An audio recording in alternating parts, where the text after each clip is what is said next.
My name is Sandy Fong Whetstone. I'm here at the Pence. So honored that they let me have a show here. How did I get into art? My father was an artist, so I grew up with him painting and sketching, and I just was enthralled with his work, and I never thought I could compete with that, so I went into sculpture. And I just love the tactile aspect of the clay and just making it do what I want. I took classes at City College, and I took classes at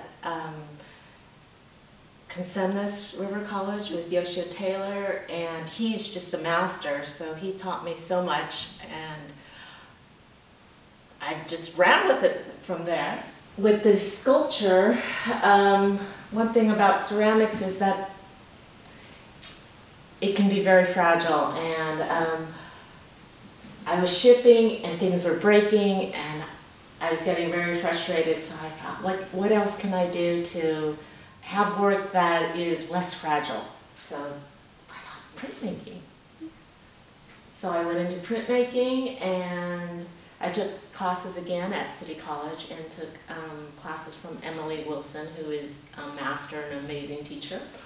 And that's where I learned how to do block prints and mezzotints. And in here I incorporated the lino cut for the hands.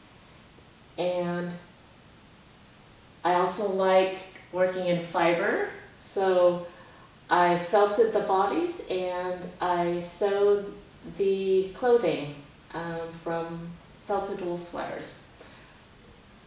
And I remember fondly as a child doing embroidery on embroidery hoops, so I incorporated that as well. And came up with these marionettes. It had been brewing in my head for a few years before I actually managed to get it together and create the pieces that I wanted. The title of my show, it's called Beyond Pets.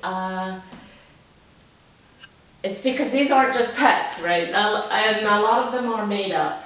I have a dog, and I think of her more than just as my pet. She's part of my family. And when it comes to more exotic animals, I really don't like the idea of them being people's pets. For me, it's enough to have these wild animals as my pets in sculpture form, but not in real life. And the anthropomorphic aspects of my work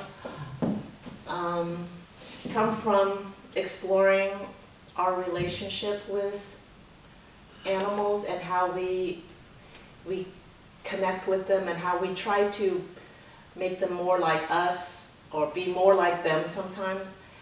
I think that's good and bad. We often project our feelings and our emotions onto the animals, I think in a way to try to relate better to them or have more empathy with them.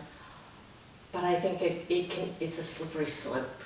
It can be a little dangerous if we assign human attributes to animals because they're not human. Yeah, a lot of it I think is absurd, like the animals with an eye patch and a bottle of whiskey or a cigar, because that's just not anything you would ever see, but I think it's funny.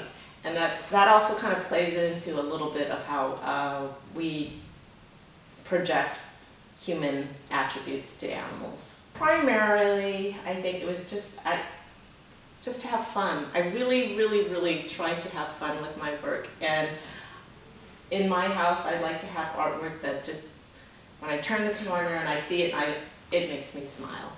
So that's the primary goal of my work, is to make me smile. And I hope that it makes other people smile as well.